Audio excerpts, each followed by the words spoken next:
बेटा जी good afternoon मेरे बेटे। और सभी लोगों से रिक्वेस्ट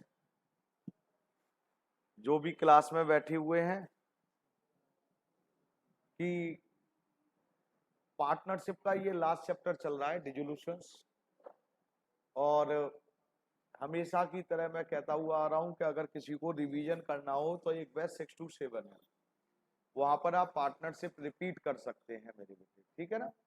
पार्टनरशिप रिपीट कर सकते हैं, आपको मैं अलग से टाइम दूंगा, ठीक है बेटा। एक और मैं बात कहना चाह रहा हूं, क्योंकि अब थोड़ा सा हम सीरियस हो जाने चाहिए, मैं भी सीरियस हो रहा हूं अब। और सीरियस की बात यह है, अगर आज से कोई बच्चा छुट्टी करेगा किसी भी रीजन से, या तो उसके पेरेंट्स का फोन आना चाहिए आयुष, और फोन नहीं आया तो उसे क्लास में परमिशन नहीं दी जाएगी। ये स्ट्रिक्ट, बिल्कुल कहते ना, बिल्कुल स्ट्रिक्टली बोल रहा हूं मैं। अब दो ही काम होंगे, या तो बच्चा पढ़ेगा या उसको बाहर किया जाएगा, बस दो। मर्जी नहीं चलेगी कि आप आ रहे हैं जा रहे हैं, कभी आ रहे हैं कभी नहीं आ रहे हैं, वो काम नहीं होगा भैया। पढ़ना होगा तो आपको यहाँ डेली आना पड़ेगा। कहाँ कुछ किसी दिन प्रॉब्लम आ जाए तो आप अपने पेरेंट्स से फोन करवाइए, आपको फ्री कर दिया जाएगा और आपको रिकॉर्डिंग सेंड कर दी जाएगी। गलत तो नहीं है ना। थोड़ा सा अब हम भी थोड़ा स्टिक होना चाह रहे हैं, क्योंकि लास्ट टाइम क्या हुआ, पहले क्या हुआ, मेरे को तो मैं सेटिस्फाइड नहीं हूं कहने का। ये जो चैप्टर मैं पढ़ा रहा हूं डिसोल्यूशंस ऑफ पार्टनरशिप फर्म, सभी लोग जरा ध्यान से सुने। ये डिसोल्यूशंस ऑफ पार्टनरशिप फर्म जो चैप्टर है मेरे बेटा जी, डिसोल्यूशंस ऑफ पार्टनरशिप फर्म या केवल फर्म, ये जो हम लोग चैप्टर पढ़ रहे हैं मेरे बेटा जी, ये पार्टनरशिप का लास्ट चैप्टर है और एक सिंपल सा चैप्टर है। और इसमें क्या होने वाला है वो आपको मैं बता दूं कि यहां पर फर्म डिजोल्व होने वाली है। डिसोल्यूशंस का मतलब क्या होता है आपको पहले ये बता दूं। डिसोल्यूशंस का मतलब होता है मेरे बेटा जी क्लोज। डिसोल्यूशंस का मतलब होता है क्लोज्ड, क्लोज किया जाएगा, बंद कर दी जाएगी। और क्या कह सकते हैं, शट डाउन। और क्या कह सकते हैं, shut down. Thank you, thank you. और क्या कह सकते हैं, शट डाउन। शट डाउन का मतलब क्या होता है, बंद करना। कहने का मतलब क्या मैं आपको बताने की कोशिश कर रहा हूं बेटा, डिसोल्यूशंस ऑफ फर्म का मतलब है मेरे बेटा कि अब आपकी फर्म को, मतलब जो आप पार्टनरशिप फर्म आपने जो ओपन करी थी, इसको मेरे बेटा हम डिसॉल्व करने जा रहे हैं। डिसॉल्व का मतलब है इसको बंद करने जा रहे हैं। मेरी बात समझ में आ रही है मैं क्या करना चाह रहा हूं, क्लियर है। अब डिसोल्यूशंस दो तरह का होता है, वो आपको ये भी सुन लीजिए मेरे बेटे, अब आराम से सुनना। आज की कहानी, आज थ्योरी पढ़ाऊंगा और इसमें से 1 नंबर की थ्योरी कंपलसरी है कि आनी है। 1 नंबर की, हाँ यार 1 घंटे में अगर 1 नंबर मिल रहा है, 80 नंबरों का वो पेपर होगा और 1 मार्क्स, तो मैं तो नहीं समझता कोई ज्यादा मेहनत करनी पड़ रही है हमें। तो मेरे बेटे मैं क्या कहना चाह रहा हूं, अब मैं ये कहना चाह रहा हूं, अब डिसोल्यूशन जो वर्ड यूज हो रहा है ना, डिसोल्यूशंस, तो अभी मैंने डिसोल्यूशंस का क्या मतलब बताया मेरे बेटा जी, शट डाउन। डिसोल्यूशंस का क्या मतलब बताया मैंने, क्लोज्ड, बंद होना। अभी मैंने डिसोल्यूशंस किसका बता रहा था, फर्म। अब डिसोल्यूशंस दो तरह का होता है मेरे बेटे, एक डिसोल्यूशंस होता है मेरे बेटा जी फर्म का, डिसोल्यूशंस ऑफ फर्म, और एक होता है डिसोल्यूशंस ऑफ पार्टनरशिप, केवल पार्टनरशिप। तो डिसोल्यूशंस दो तरह के होते हैं, एक होता है डिसोल्यूशंस ऑफ द फर्म, जो हमारा चैप्टर है, ये चैप्टर है हमारा डिसोल्यूशंस ऑफ फर्म, ये वाला। और ये डिसोल्यूशंस ऑफ पार्टनरशिप फर्म है ना, ये हम पढ़ चुके हैं, ये पढ़ चुके हैं, हाँ ये आप पढ़ चुके हो। ये अभी आप जो पढ़ रहे थे ना, change in profit sharing ratio, admission, retirement, ये क्या था सब, डिसोल्यूशंस ऑफ पार्टनरशिप। अब बात आती है कि दोनों में अंतर क्या है, ये भी तो समझ में आना चाहिए, दोनों में अंतर क्या है। भाई डिसोल्यूशंस ऑफ पार्टनरशिप का मतलब आप समझ लीजिए, जब कभी भी किसी भी एग्जिस्टिंग एग्रीमेंट में, एग्जिस्टिंग एग्रीमेंट का मतलब समझ में आता है, जब हम पार्टनरशिप ओपन करते हैं तो हमारे को एक क्या करना पड़ता है, एक एग्रीमेंट बनाना होता है सब। और उस एग्रीमेंट में अगर सपोज करिए एग्जिस्टिंग एग्रीमेंट में अगर कोई चेंज हो गया, चेंज का मतलब क्या हुआ कि अगर हमारा प्रॉफिट शेयरिंग रेशियो पहले सपोज करिए था 3:2 और अब after few years few month ये प्रॉफिट शेयरिंग रेशियो हो गया इक्वल, तो मैं आपसे ये कहना चाह रहा हूं क्या हमारा यही पहले वाला एग्रीमेंट काम आएगा? क्या चेंज होने के बाद नया एग्रीमेंट बनाना पड़ेगा? नया एग्रीमेंट जो आप रिकंस्टिट्यूशंस बोलते थे, रिकंस्टिट्यूशन का मतलब any changes in existing agreement. अगर एग्जिस्टिंग एग्रीमेंट में कोई चेंज होगा तो हमारी पार्टनरशिप डिसॉल्व हो जाती थी, और जब हम नया एग्रीमेंट बना देते थे, याद है आपको, जैसे ये एग्रीमेंट खत्म हुआ मतलब पुराना वाला एग्रीमेंट खत्म और इसकी जगह हमने क्या करना होता था, एक नया एग्रीमेंट बनाते थे। नया एग्रीमेंट बनाते ही हम क्या बोलते थे, हमारी फर्म का दोबारा सा निर्माण हो गया तो उसे बोल देते थे री कॉन्स्टिट्यूशंस। याद आया क्या नहीं आया मेरे बेटा? तो जब जब हमारे पहले वाले एग्रीमेंट में कोई चेंज होगा या हम उस एग्रीमेंट को खत्म करेंगे तो उसे बोलेंगे डिसोल्यूशन ऑफ पार्टनरशिप। और जब हमारी फर्म को ही बंद करेंगे, जब दुकान ही बंद कर देंगे, शट डाउन कर देंगे, तो उसे बोलेंगे डिसोल्यूशन ऑफ फर्म। हाँ और ना? अब बोलोगे हाँ ना तभी तो करूंगा। अब आप कहेंगे संजय सर कोई टाइम कोई एग्जाम्पल दो। अरे एडमिशन में क्या होता था, एडमिशन है डिसोल्यूशन ऑफ पार्टनरशिप का एग्जाम्पल। डिसोल्यूशन का मतलब समझ में आता है, dissolution of partnership, dissolution of partnership में मैंने बोला admission, retirement, change in profit sharing ratio, ये सब किसके पार्ट है? Dissolution of partnership. और आज हम कौन सा पढ़ रहे हैं? Dissolution of firm. अब इसमें क्या होगा, इसमें क्या होगा, सारी एसेट्स हमारी जो भी फर्म को बंद करेंगे, क्लोज कर देंगे, तो क्या करना चाहिए, सारी एसेट्स बेच देनी चाहिए और एसेट्स बेच कर भाग जाना चाहिए नजफगढ़ वालों की तरह। ऐसे ही करना चाहिए, असेट्स बेचेंगे और क्या करेंगे, लाइबिलिटी पे करेंगे यार ईमानदारी से। तो मेरे बेटा अब जरा ध्यान से सुनना, ये मैं एक थोड़ा सा आइडिया दे रहा था, अब जरा अपने अपने असाइनमेंट निकालिए, नोट्स निकालिए प्लीज, और अब जरा ध्यान से सुनना है। और उम्मीद करता हूं कि सभी के पास असाइनमेंट होंगे और एक छोटा सा थ्योरेटिकल पोर्शन है इस चैप्टर में, और वो मैं आपको समझाने की कोशिश कर रहा हूं। समझ में आ जाए तो हाँ कर देना, ना आए तो मना कर देना, झूठ बोलने की जरूरत किसी को नहीं है। डिसोल्यूशन ऑफ पार्टनरशिप फंड, सबसे पहले डिसोल्यूशन ऑफ पार्टनरशिप फंड कौन सा, ये वाला जो हमारा चैप्टर है, इसका मतलब बता रहा हूं मैं आपको, क्लियर है? डिसोल्यूशन ऑफ पार्टनरशिप फर्म का मतलब है, बेटा जी जरा ध्यान से सुने मेरे बेटा जी, जरा ध्यान से देखो आप अपने, एंड ऑफ पार्टनरशिप, लिखा है नहीं लिखा, end of partnership among all partners. Partnership खत्म हो जाती है जब बिजनेस ही नहीं रहा, तो पार्टनरशिप तो खत्म हो ही जाएगी, is known as dissolution of partnership fund. In other word it mean shut down of the business. इसका मतलब सिंपल सी लैंग्वेज में है कि आपने अपना बिजनेस शट डाउन कर दिया है। दूसरा है meaning of dissolution of partnership, यहां केवल पार्टनरशिप है, जरा ध्यान से देखिए इसमें क्या बताया गया है, a change in the existing partnership agreement. A change किसमें मेरे बेटा जी, एग्जिस्टिंग पार्टनरशिप एग्रीमेंट में of partners is known as dissolution of partnership.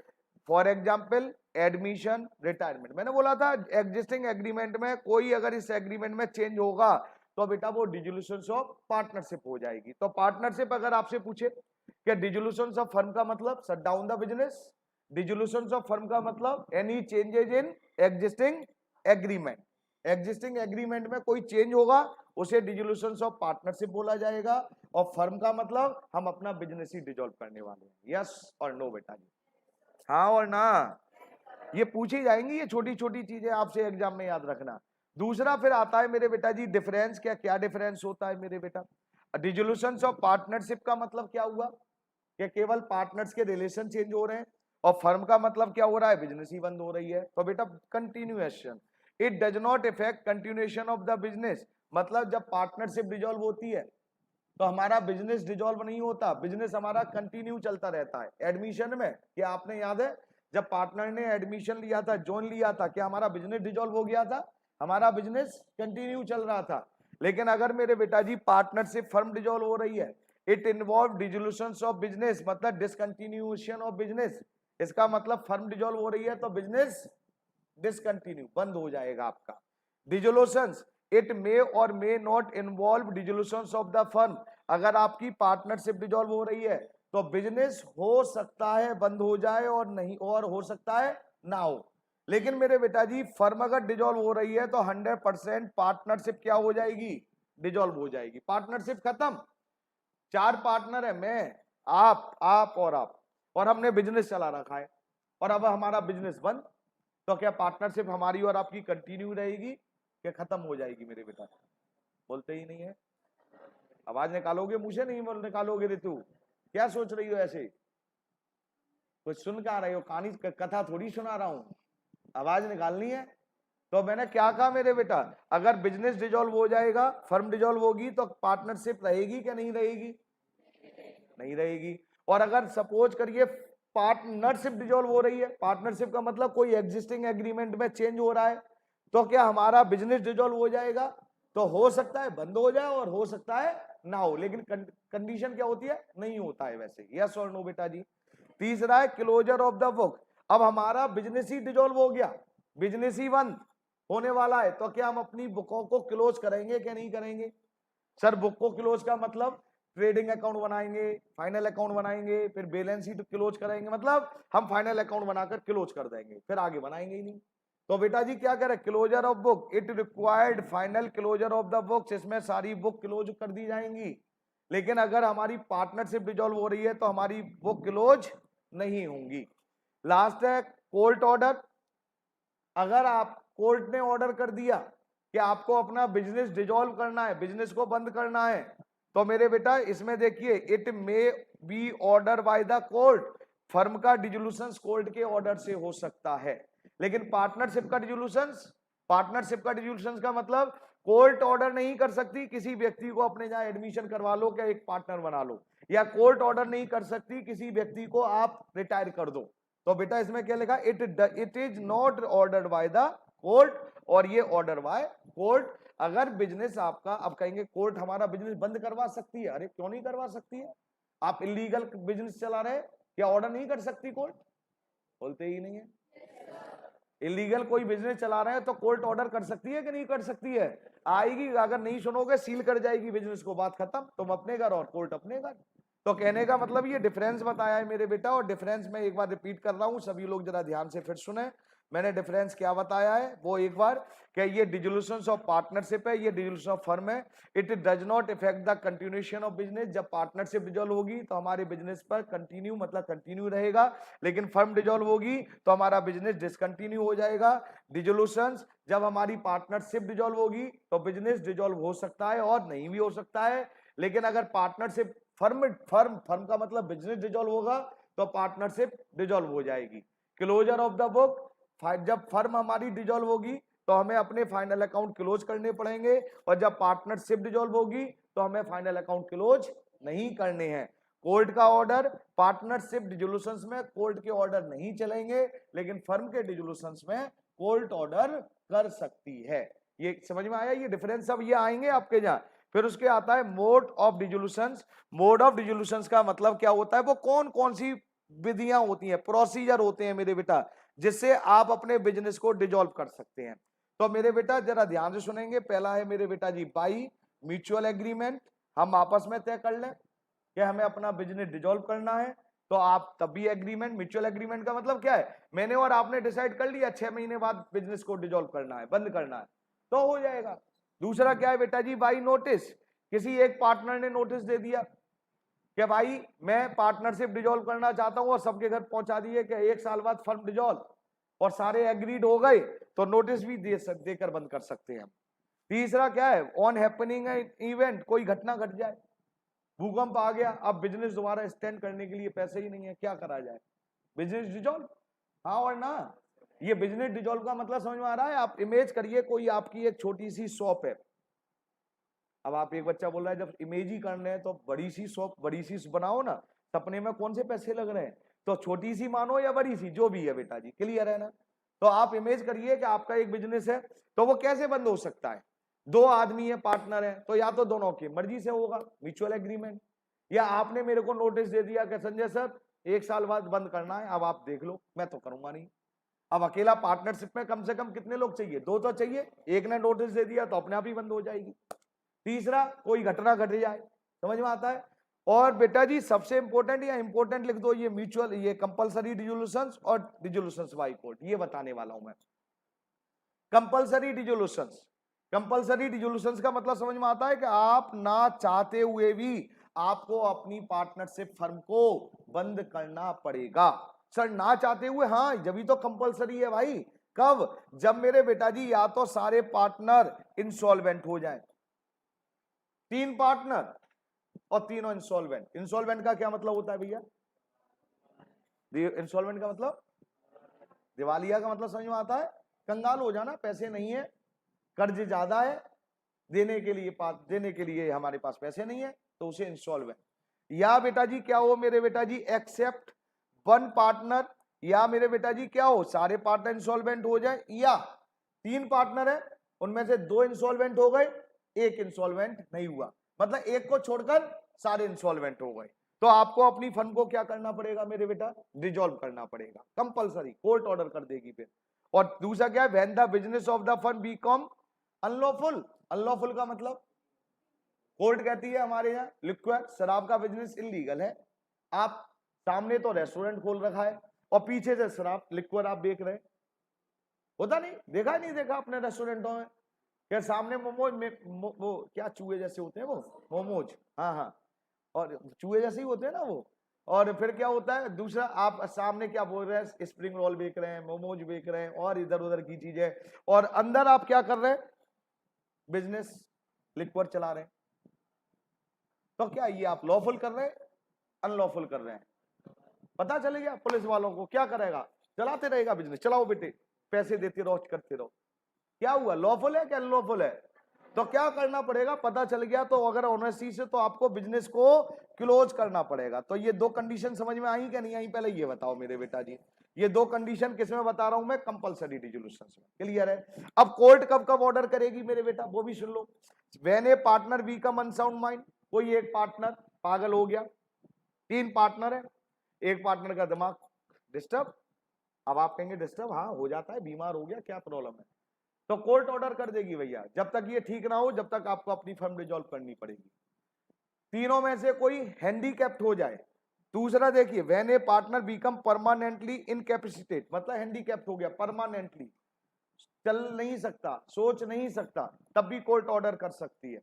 और नेक्स्ट है, when a partner is found guilty of conduct, अगर कोई पार्टनर कैसा पाया गया मेरे बेटा जी, कोई गलत कामों में, कोई गलत काम करते हुए पकड़ा गया, तब भी कोर्ट ऑर्डर कर सकती है कि आपको अपना बिजनेस क्या करना पड़ेगा मेरे बेटा? डिसॉल्व करना पड़ेगा। तो ये मैं आपको जो बता रहा था ना, ये मोड्स ऑफ डिसोल्यूशन है। मोड ऑफ डिसोल्यूशन में by mutual agreement, by notice, by happening of events, और फिर नेक्स्ट क्या था जो सबसे इंपॉर्टेंट, कंपलसरी, और दूसरा क्या है मेरे बेटा जी? Dissolution by court. तो ये डिसोल्यूशन बाय कोर्ट और कंपलसरी है ना, ये बेटा अक्सर पूछे जाते हैं, अक्सर पूछे जाते हैं। कहते हैं right any one of the condition of dissolution by court, court के द्वारा हम अपनी फर्म को डिसॉल्व कर सकते हैं, उसकी कोई एक कंडीशन लिखिए भैया, क्लासे भर चलो। चलो क्लियर है मेरे बेटे? मेरी बात समझ में आ गई आपको, मैं क्या कह रहा हूं? हाँ और ना मेरे बेटा जी। तो ये आपसे मेरे बेटा जी अक्सर पूछा जाएगा, इसलिए आपको यहां जरा ध्यान रखना पड़ेगा प्लीज। क्लियर है मेरे बेटा? आगे चलूं थोड़ा सा और, अब आगे जरा ध्यान से सुनिए मेरे बेटा जी, अब क्या पढ़ा रहा हूं मेरे बेटा जी? फर्म डेब्ट और प्राइवेट डेब्ट। ये आज की क्लास का थोड़ा सा टेक्निकल पॉइंट यही है बस। और फर्म डेब्ट और प्राइवेट डेब्ट वैसे मैं नहीं समझा सकता हूं आपको, मैं आपको एक एग्जाम्पल से समझाऊंगा, जरा ध्यान से सुनना मेरे बेटा जी प्लीज। लो साहब, ये हम मैंने बना दी बिजनेस, बना दिया साहब, और ये मैंने बेटे जी ये हमारे 3 पार्टनर ऐसे मान ले रहे हैं, और 3 पार्टनर में से मैं जो केवल बात कर रहा हूं वो किसकी बात कर रहा हूं? किसी एक पार्टनर की। ये 3 पार्टनर है मेरे बेटा, और ये हमारा बिजनेस है। अब सभी लोग जरा ध्यान से सुनना है मेरे बेटा प्लीज। 3 पार्टनरों में नाम क्या ले लें, बोलो? एक का नाम प्रीति ले रहे हैं, दूसरा बोलो अंजू, और तीसरे का नाम संजू। ठीक है, 3 पार्टनर है, प्रीति, अंजू और संजू, और ये बिजनेस है मेरे बेटा। ये तीनों पार्टनर मिलकर इस बिजनेस को चलाते हैं मेरे बेटे, ये तीनों पार्टनर। जब तीनों पार्टनर इस बिजनेस को चलाते हैं तो मेरे बेटा इस बिजनेस को बोल दिया जाता है पार्टनरशिप फर्म। क्या बोल दिया जाता है? Partnership firm. और जो पार्टनर्स है ना, इनको इंडिविजुअल व्यक्तियों को क्या बोल दिया जाता है? पार्टनर्स। कहते हैं ना पार्टनर, ये हमारी प्रीति कौन है? पार्टनर है। संजू कौन है? पार्टनर है। इनको इंडिविजुअली पार्टनर वर्ड यूज कर दिया जाता है। अब मैं जो आपको बता रहा हूं ना, ये कहानी किसकी सुना रहा हूं, अब वो कहानी सुनो पहले। ये कहानी सुना रहा हूं मेरे बेटा जी मैं केवल प्रीति की, और बिजनेस की बात हो रही है आपस में। हुआ क्या, बिजनेस को कुछ पैसों की जरूरत पड़ी। कुछ पैसों का मतलब बिजनेस को रन करने के लिए पैसों की जरूरत पड़ी। तो ये बिजनेस ने कहा कि भाई पैसे चाहिए। पार्टनर ये तीनों ही है, प्रीति, अंजू और संजू मेरे बेटा जी। अब पार्टनर्स हैं तो बेटा बिजनेस के लिए लोन कौन लेगा? यही तीनों मिलकर लेकर आएंगे। बोले बैंक से ले रहे हैं। बैंक में गए, उन्होंने कहा जी हमें 20 लाख रुपए की जरूरत है। बैंक वाले बोले अच्छा कहां से आए हुए हैं? बोला जी हमारा बिजनेस है जी, हमारा कोचिंग सेंटर चलता है नजफगढ़ में SCTI के नाम से। उन्होंने कहा नहीं मिलेगा तुम्हें, चलो भागो। है नहीं मिलेगा। फिर आपने कहा सर हम पे GST नंबर है, हमारे पास नंबर ऑफ स्टूडेंट इतने हैं। बोले GST नंबर है? कि हाँ है हमारे पास। कितने पार्टनर है? कि 3। तीनों पार्टनर है मेरे बेटा। कितना टाइम हो रहा है? बस ऐसे ही होगा। एक भैया और बैठा है, देखियो जरा ऑफिस में, अभी निकाला है मैंने नालायक को। हाँ, कितने पार्टनर है मेरे बेटा जी? 3। अब इधर आ जाओ, फटाफट आ जाओ इधर। क्लियर मेरे बेटे जी? अब क्या हुआ इनको बेटा जी, फिर बैंक ने जब पूछा कि GST नंबर है इंस्टीट्यूट का, मैंने कहा यस है। तो बोले नंबर ऑफ इश्यू मतलब सब कुछ का रिटर्न भरते हैं, इनकम टैक्स रिटर्न। मैंने कहा जी सब करता हूं। बोले ठीक है फिर आपको हम लोन दे रहे हैं। इन्होंने लोन दे दिया बेटा जी 20 लाख का। किसने लोन दिया? पार्टनर्स को लोन किसने दिया था? ये बैंक ने। बैंक ने लोन पार्टनर्स को दिया या बिजनेस को दिया? बैंक वाले ने, मैनेजर ने क्या देखा था? GST नंबर पार्टनर का देखा था, बिजनेस का देखा था। इनकम टैक्स रिटर्न किसकी मांगी थी? बिजनेस की क्या पार्टनर्स की? तो ये लोन फिर किसने लिया है? यार बिजनेस ने लिया है। अब उसको चलाने वाले पार्टनर्स तो होंगे ही। अब बिजनेस ये तो नहीं कि खड़ा हो गया पूरा इंस्टीट्यूट, ऐसे सारे कमरे खड़े हो गए और पता चला थाने रोड पे पहुंच गए बैंक के आगे, डन डन डन आ गया SCTI। ऐसा होता है? ये कोई आदमी जाएगा ना यार। आर्टिफिशियल पर्सन है बिजनेस, मालूम है ना, लॉ के द्वारा क्रिएट हुआ है भाई। तो आर्टिफिशियल पर्सन है, लॉ के द्वारा क्रिएट हुआ है, तो इसको चलाने वाले कौन है? पार्टनर्स। तो रिप्रेजेंटेशन पर्सन जो रिप्रेजेंट करता है वही तो जाएगा बैंक में। तो बैंक से लोन लिया ही सब। तो मेरे बेटा अब क्या हुआ, अब ये मेरे को एक सिंपल सी बात बता दो बस। ये जो 20 लाख रुपए लेकर आए हैं, इसके लिए अब लायबिलिटी की बात आ रही है। अगर बाई चांस ये लोन का पैसा पार्टनरशिप फर्म नहीं चुका पाई तो कौन देगा? बोलो, आवाज निकालो। पार्टनर्स। क्योंकि पार्टनरशिप में पार्टनर्स की लायबिलिटी अनलिमिटेड होती है। पार्टनरशिप में पार्टनर्स की लायबिलिटी अनलिमिटेड। अगर फर्म पैसे नहीं चुका पाएगी तो कौन देगा? ये सारे के सारे पैसे ये तीनों पार्टनर को चुकाने पड़ेंगे। तो मैं आपसे पहले ये कहना चाह रहा हूं कि जो फर्म ने लोन लिया था, तो जो फर्म ने लोन दिया इसे कहते हैं फर्म डेप्ट। क्या कहते हैं? क्या बोलते हैं? फर्म्स डेप्ट। ये नाम दे रहा हूं मैं, जरा ध्यान से सुनाएंगे बेटा जी। फर्म्स डेप्ट, ये देखो ये लिख दे रहा हूं, फर्म डेप्ट। डेप्ट का मतलब समझ में आ गया? फर्म ने उधार ले रखा है। और इसकी लायबिलिटी किसकी होगी मेरे बेटा? सबकी, जितने भी पार्टनर हैं। और एक और बात बता दो बस थोड़ा सा, अगर सपोज करिए मेरे बेटा ये फर्म पैसा नहीं चुका पाई, अब लायबिलिटी तो इनकी है पार्टनर की। अब पार्टनर की लायबिलिटी है तो पार्टनर भी बेवकूफ थोड़ी है, बोल रहे पैसे नहीं दे पा रहे हैं, अब हमारी लायबिलिटी है। तो सबसे पहले अगर पैसा पार्टनर नहीं दे, वो भी कह रहे हैं जी हम पे भी कुछ प्रॉब्लम आ रही है, बोले कुछ बेच लो जी, जिसे बेचना हो बेच लो। तो किसकी प्रॉपर्टी पहले बेची जाएगी? असेट्स की, पार्टनर के घर की? फर्म की असेट्स बेची जाएंगी।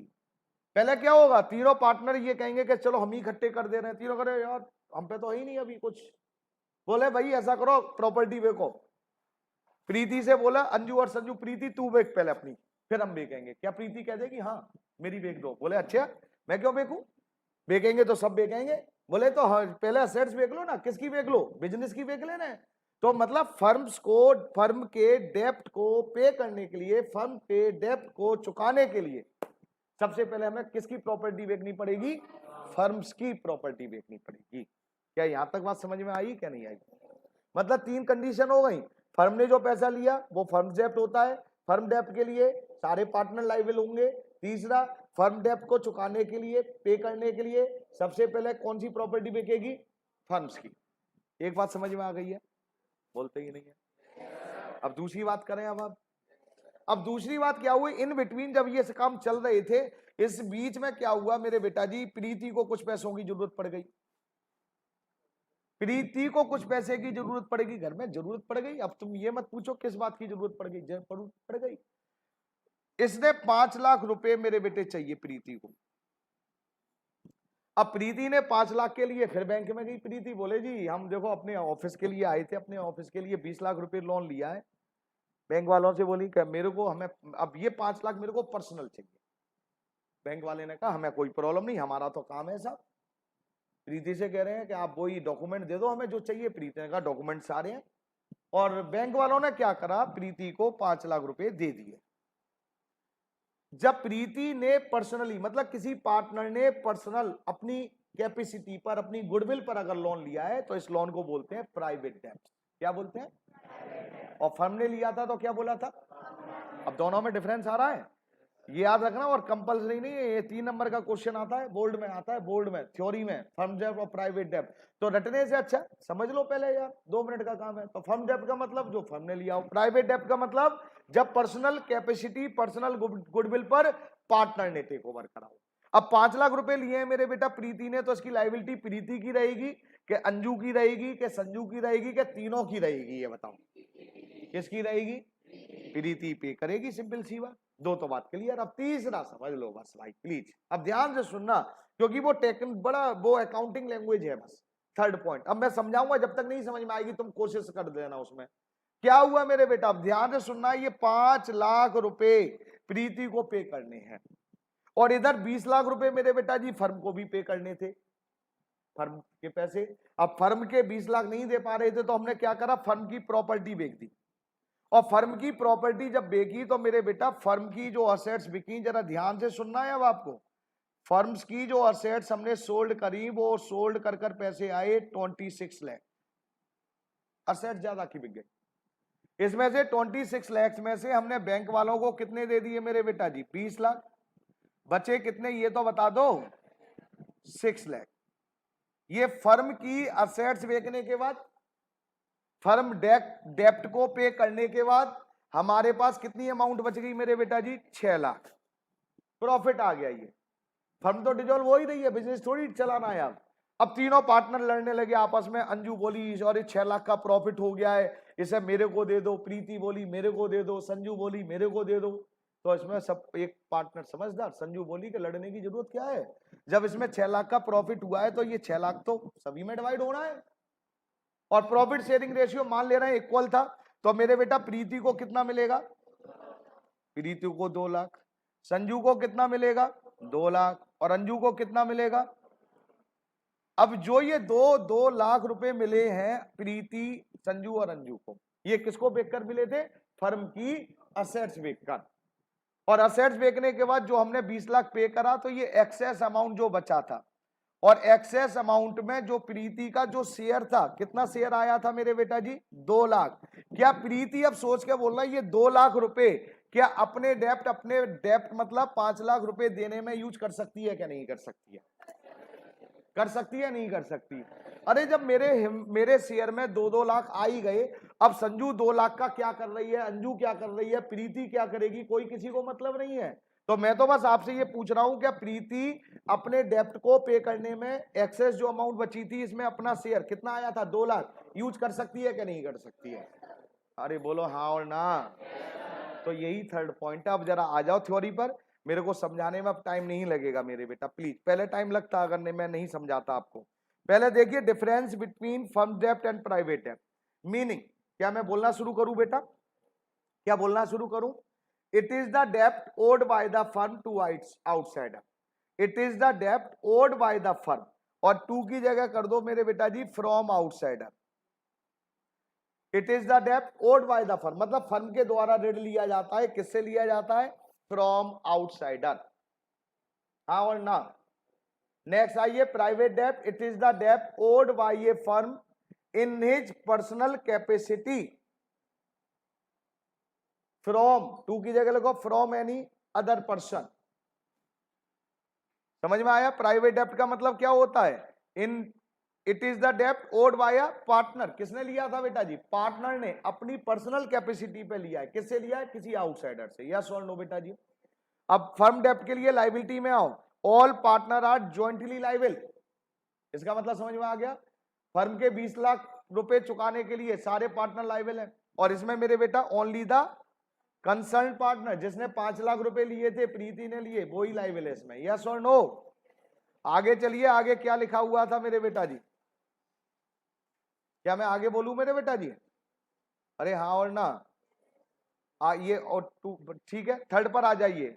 Use of the firm's property, अब ध्यान से सुनना, firm's property is applied first for settling firm डेप्ट। फर्म डेप्ट को सेटलिंग मतलब सेट करने के लिए, पेमेंट करने के लिए सबसे पहले फर्म की असेट्स यूज की जाएगी। क्या ये बात समझ में आ गई आपको? अब जरा वो 20 लाख में कितने पे करे थे? सॉरी 26 लाख में से 20 लाख बचे कितने थे? 6 लाख। उसको क्या बोला गया? जरा देखो, अंडरलाइन करो, in excess of firms property. In excess of firm property का मतलब फर्म की प्रॉपर्टी को बेचने के बाद, जो लोन का पेमेंट करने के बाद जो एक्सेस अमाउंट बचा था, क्या उस एक्सेस अमाउंट को क्या पार्टनर यूज कर सकता है अपने प्राइवेट डेब्ट को चुकाने में? देखिए जरा ध्यान से, only the share of concern partner. Concern partner का मतलब प्रीति का जो शेयर था, कितना आया था मेरे बेटा जी? 2 लाख। किस में आया था? In excess of firms property over firm डेब्ट can be applied for private डेब्ट। क्या मेरी बात समझ में आई क्या नहीं आई?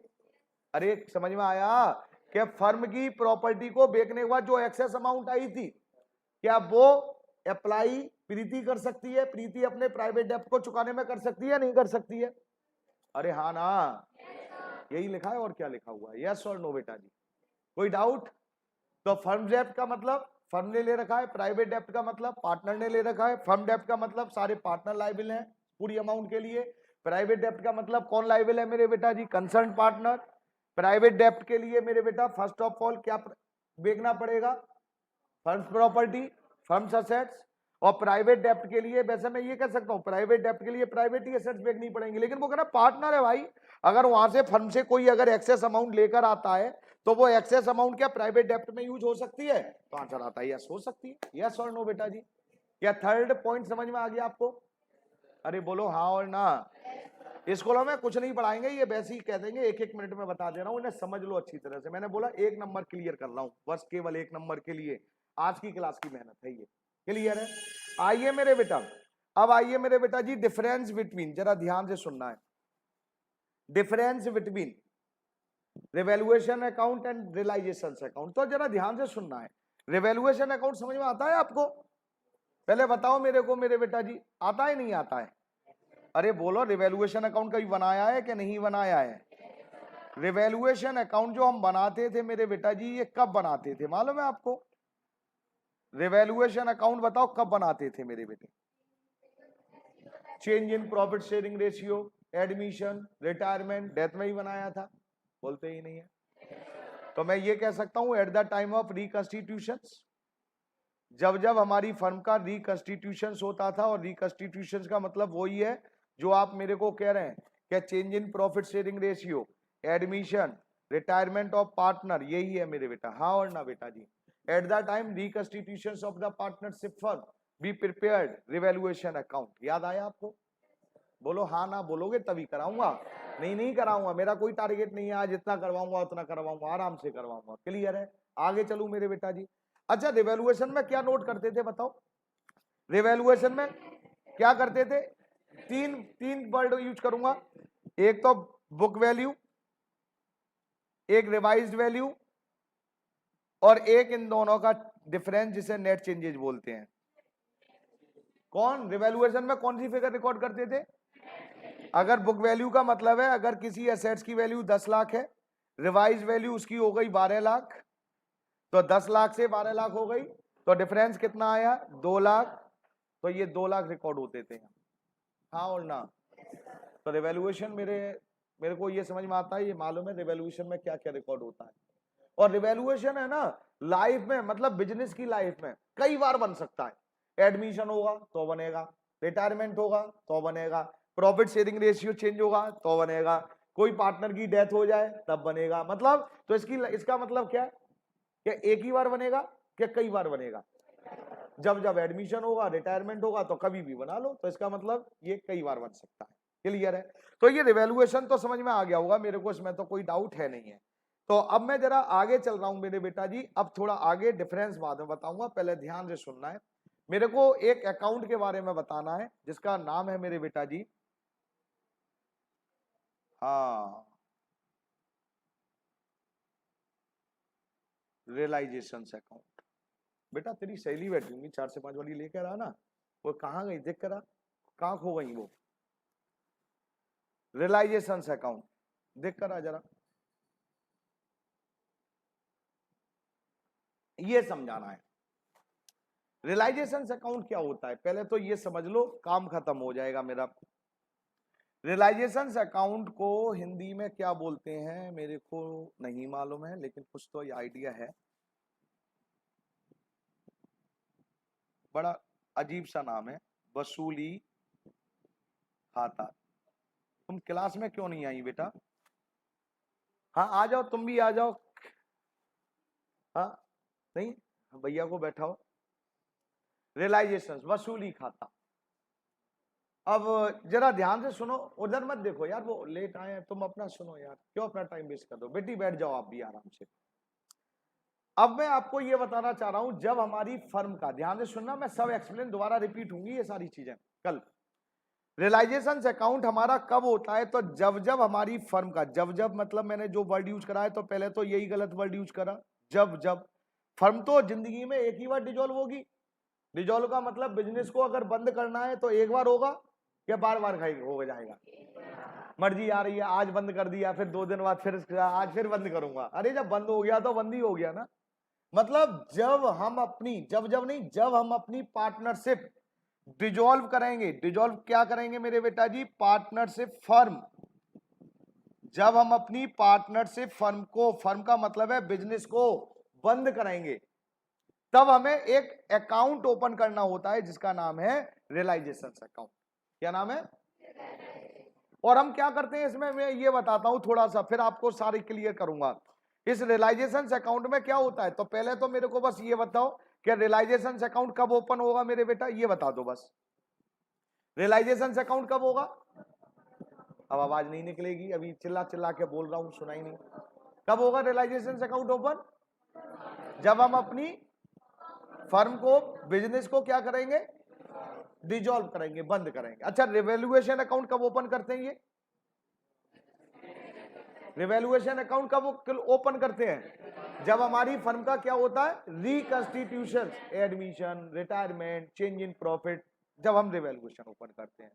और इसमें कौन सी वैल्यू लिखते हैं? नेट चेंजेज, जो असेट्स और लायबिलिटी में इंक्रीज और डिक्रीज होता है वो रिकॉर्ड करते हैं। अब रिवैल्यूएशन, रियलाइजेशन की बात कर रहा था, तो ये रियलाइजेशन अकाउंट में आपको ये बता रहा था, हम बेटा जी ओपन करते हैं कब, जब हमारी पार्टनरशिप, हमारी फर्म, पार्टनरशिप नहीं बिजनेस को हम डिजोल्व करते हैं।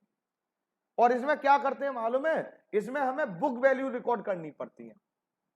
किसकी मेरे बेटा जी? असेट्स की। इसमें कौन सी वैल्यू रिकॉर्ड करनी पड़ेगी मेरे बेटा जी, अगर असेट्स की अगर वैल्यू लिखनी है तो कौन सी वैल्यू रिकॉर्ड करनी है? Book value. बुक वैल्यू का मतलब समझ में आता है मेरे बेटा जी? बुक वैल्यू का मतलब है नालायको, बैलेंस शीट में जो वैल्यू गिवन होती है, बैलेंस शीट में असेट्स की वैल्यू है 10,000, तो 10,000 लिखनी पड़ेगी। रियलाइजेशन में क्या करेंगे, जितनी भी हमारी असेट्स हैं उनको रिकॉर्ड करेंगे, जितनी भी हमारी बैलेंस शीट में लायबिलिटीज हैं, आउटसाइडर जो हमारी लायबिलिटीज हैं उनको रिकॉर्ड करते हैं। और किस वैल्यू पर रिकॉर्ड करते हैं? बुक वैल्यू पर रिकॉर्ड करते हैं। क्या मेरी बात समझ में आई? मैंने क्या बोला? नहीं समझ में आई? क्लियर है?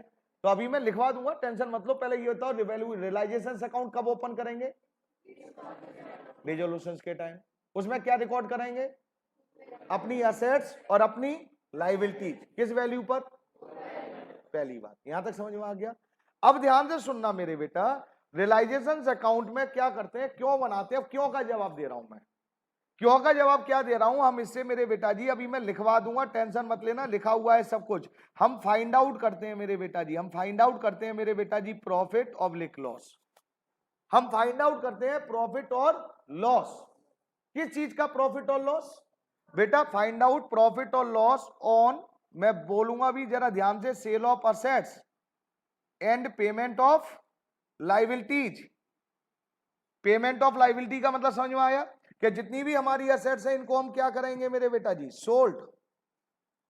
दुकान बंद कर रहे हैं आप अपनी एसेट्सों को क्या करेंगे, बेचेंगे, और बेचने के बाद जितनी भी आपकी आउटसाइडर लाइबिलिटीज है, क्रेडिटर्स हैं, कोई लोन ले रखा है आपने, इन लाइबिलिटियों को क्या करेंगे, पे करेंगे। असेट्स को बेचने से और लाइबिलिटियों को पे करने से आपको प्रॉफिट हुआ या क्या लॉस हुआ, ये अकाउंट बताएगा। अब आप कहेंगे संजय सर इसमें कैसे कैसे पता चलेगा? एक एग्जांपल दे रहा हूं छोटा सा। सारी एसेट्स बिकी सपोज करो 100 रुपीज में, और लाइबिलिटीज हमने पे करनी थी मेरे बेटा जी, सपोज कर लीजिए केवल 60। 5 रुपए और खर्च हो गए, किसमें, खर्चों में, असेट्स को बेचने में। अब असेट्स को बेचते हैं, कैसे बेचते हैं असेट्स को? कोई दुकान अगर बंद करनी है और मैं लिखवा दूं कि वहां पर एक बैनर लिखवा दिया कि मैं अपनी दुकान बंद कर रहा हूं, तो लोग भीड़ भीड़ जमा हो जाती है दुकान के आगे, असेट तुरंत बिक जाती है, बोलते ही नहीं है? क्या होता है?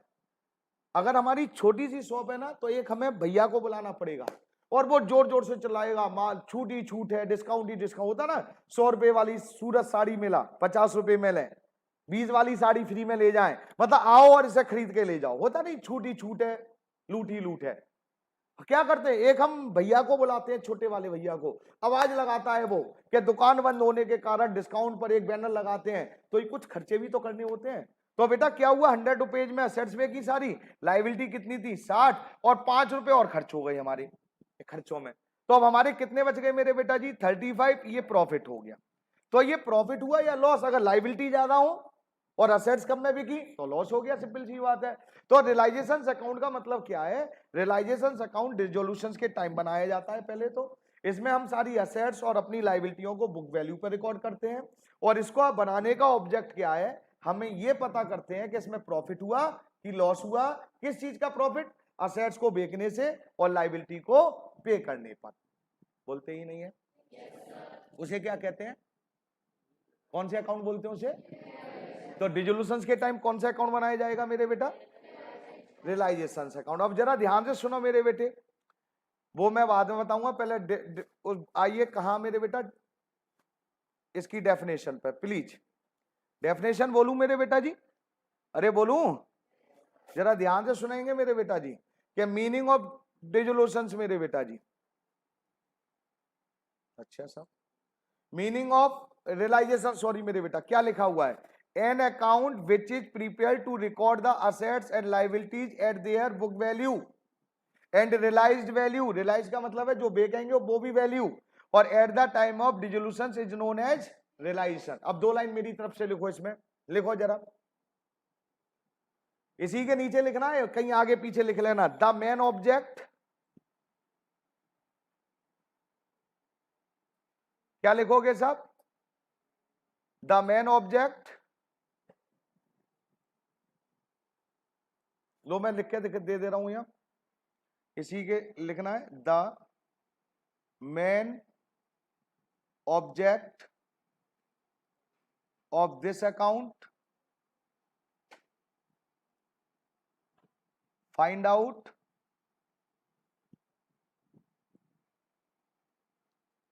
Profit oblique loss on sale of assets and payment of liability. इस अकाउंट का मेन ऑब्जेक्ट क्या होता है बेटा बनाने का?